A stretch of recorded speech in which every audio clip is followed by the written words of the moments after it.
Halo, halo, Assalamualaikum, selamat pagi, Sobat Pertanian. Salam jumpa lagi di siaran pembiayaan pertanian dengan saya, Adifa.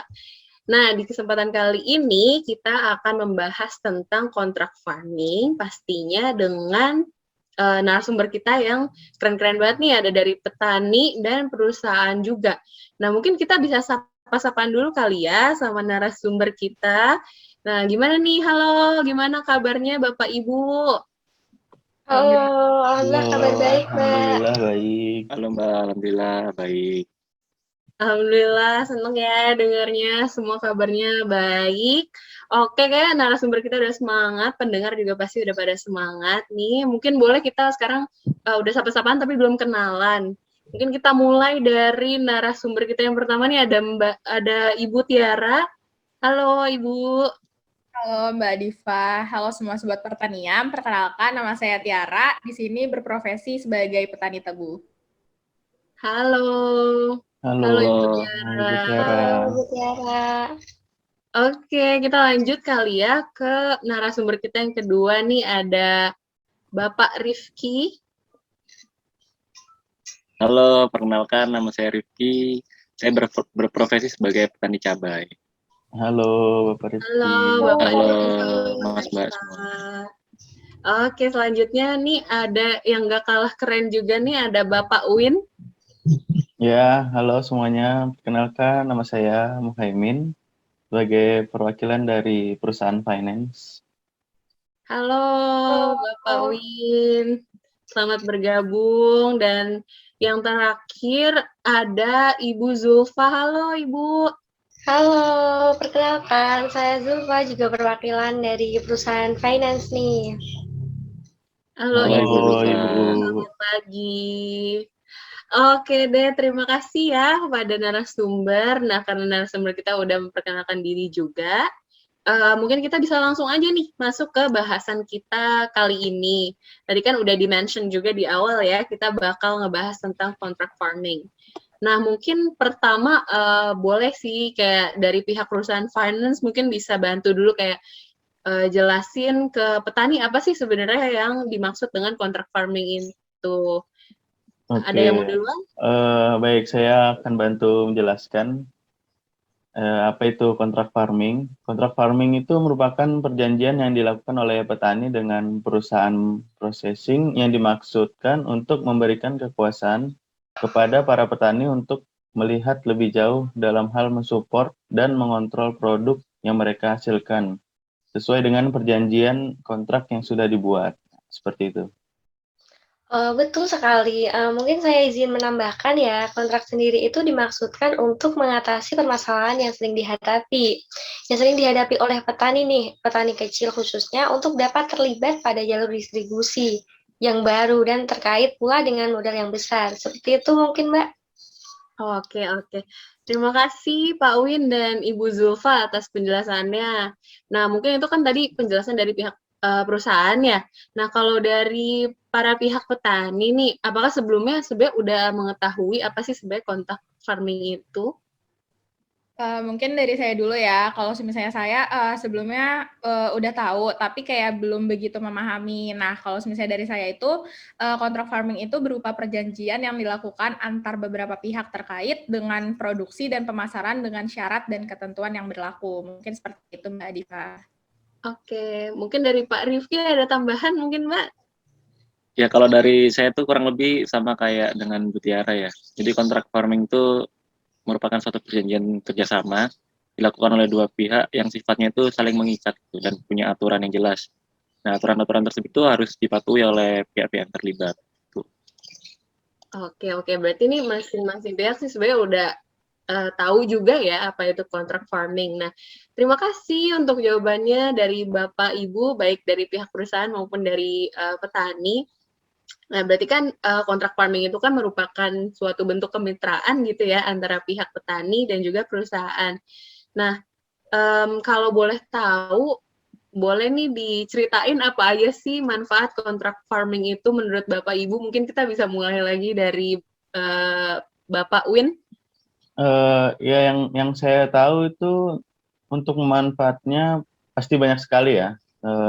Salah satunya itu dapat meningkatkan pendapatan petani, karena petani menjadi prioritas, harga yang lebih unggul daripada petani non-mitra, serta dapat menentukan harga sesuai kualitas. Seperti itu. Sedikit tambahan ya dari saya. Kalau Silakan. kontrak farming itu fokusnya ke produksi, terus perusahaannya itu perluasan pasar, prosesnya juga mudah, dan yang jelas itu kesejahteraan petani terjamin. Wah, banyak sekali ya ternyata manfaat dari adanya kegiatan kontrak farming ini. Nah, berarti kalau misalnya kontrak farming itu berarti bisa menjamin kesejahteraan petani ya, Bapak dan Ibu? Iya betul Ibu Tiara. Oke, wes menarik ya, menarik banget nih. Nah, dari tadi kita baru membahas tentang pengertian dan juga sedikit tentang manfaat apa sih itu kontrak farming dan juga manfaat dari kontrak farming itu. Nah, kalau untuk tipenya sendiri nih, boleh bantu mungkin dijelaskan Ibu Zulfa dan Bapak Win, ada apa aja sih dan seperti apa ya? Baik, jadi sebenarnya tuh terdapat banyak tipe kontrak atau kemitraan umum ya yang digunakan petani agribisnis di Indonesia. Ya, betul. Secara umumnya itu di Indonesia itu terdapat 5 jenis kemitraan, yaitu plasma inti, subkontrak, dagang umum, keagenan, dan kerjasama operasional atau KSO.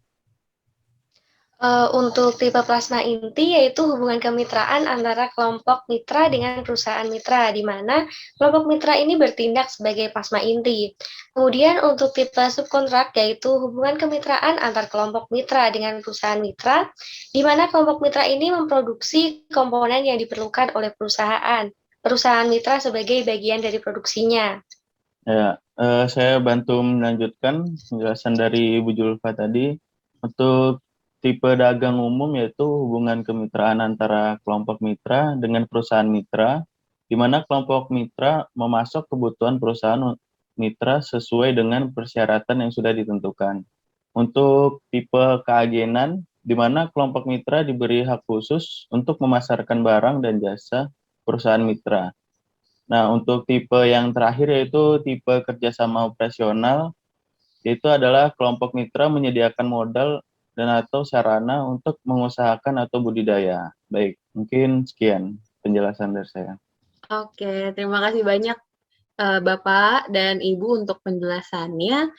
Menarik ya, tipe-tipenya dan juga penjelasan dari kontrak farming itu sendiri.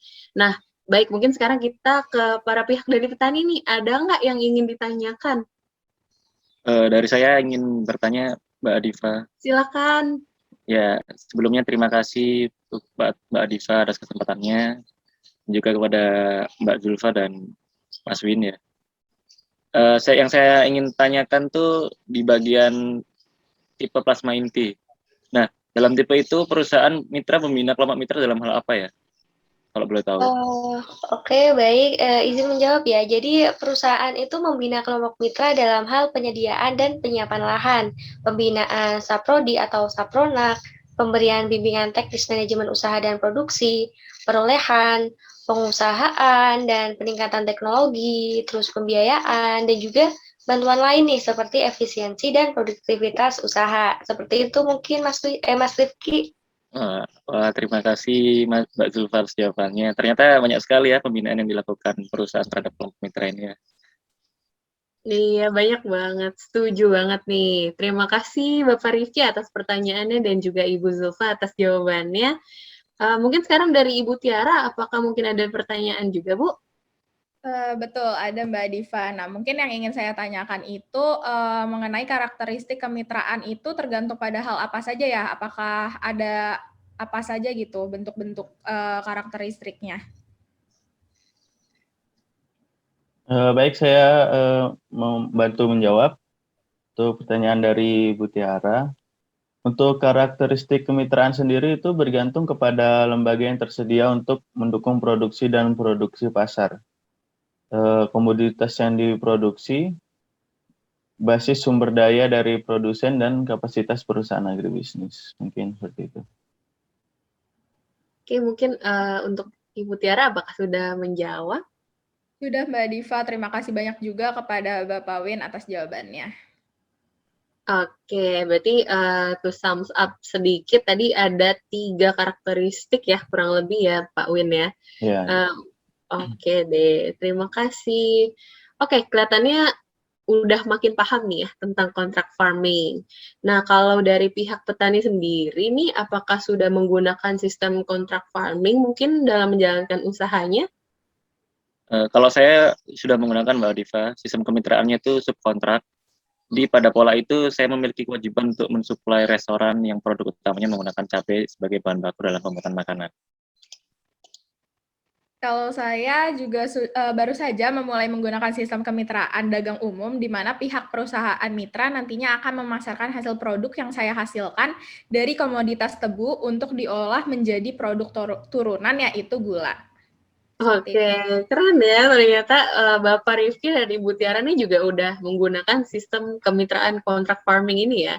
Nah, mungkin karena udah menggunakan salah satu dari sistem kontrak farming, boleh nih Bapak dan Ibu kasih tahu ke kita dan para pendengar mungkin kayak manfaat yang udah disebut sudah merasakan kan manfaat yang tadi disebutkan oleh pihak perusahaan di awal-awal tadi.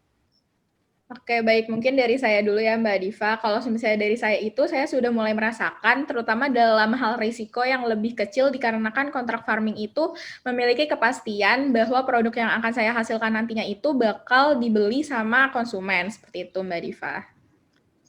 Kalau dari saya juga sudah sangat merasakan manfaatnya Mbak Diva.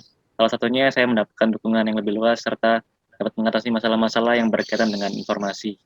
Saya juga berharap dalam jangka panjang bisa mendapatkan akses terhadap program-program pemerintah. Seperti Oke, itu Mbak Diva. terima kasih Bapak Ibu. Oke, bener ya daripada barang yang ngendep di gudang gitu ya, busuk mendingan di kontrak farming gitu ya, biar ketahuan harus produksi berapa. Oke, ternyata benar-benar terasa ya manfaatnya. Nah, tapi kalau boleh nih, kenapa ya kira-kira kontrak farming tuh belum berkembang gitu di Indonesia? Nah, mungkin kalau misalnya dari pihak petani pun, yang saya rasakan itu mungkin karena kurangnya penyuluhan kali ya Mbak Diva mengenai kontrak farming, dan juga kemungkinan untuk mengukir dari perjanjian peluangnya itu cukup besar seperti itu. Ya betul, saya setuju sama Ibu Tiara. Saya juga pernah mendengar bahwa ada isu harga yang diterima petani itu biasanya lebih rendah Mbak Diva dari harga di pasar. Oh, oke. Baik, nah mungkin tadi dari sisi para petani, mungkin boleh dari sisi perusahaan sendiri itu kira-kira gimana? Kalau dari pihak perusahaan mungkin karena lumayan sulit ya untuk mencari petani yang dapat dipercaya dan bersedia untuk dibina gitu. Oke, terima kasih Bapak Ibu. Nah, ternyata selain manfaat yang dirasakan, tapi tetap ada juga ya permasalahan yang dihadapi baik itu dari pihak petaninya dan juga dari perusahaannya. Nah, kalau begitu menurut Bapak dan Ibu, gimana sih caranya supaya kita bisa menggerakkan kontrak farming ini jadi salah satu alternatif pembiayaan? Saya izin jawab.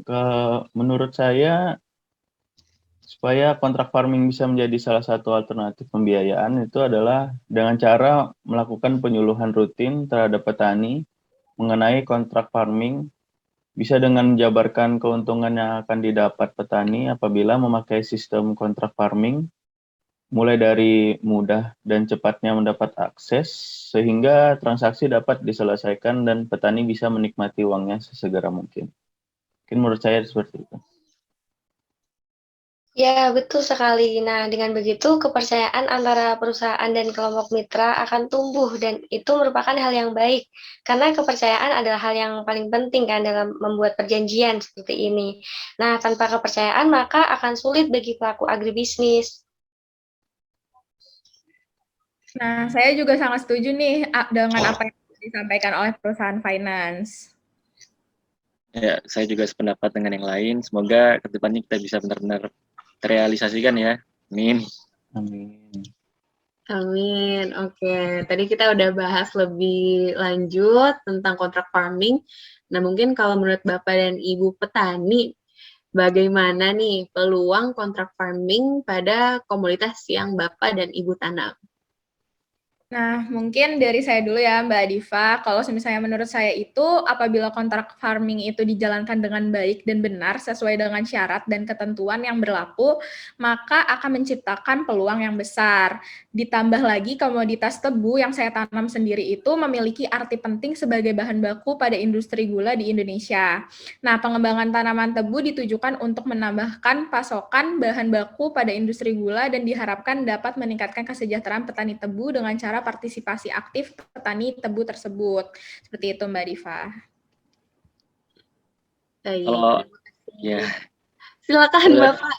ya, kalau dari saya kurang lebih sama juga dengan Bu Tiara ya. Peluang komoditas cabai ini bisa dibilang cukup besar juga. Karena komoditas cabai ini memiliki nilai ekonomi yang tinggi dan sangat berpotensi sebagai sumber pendapatan bagi petani.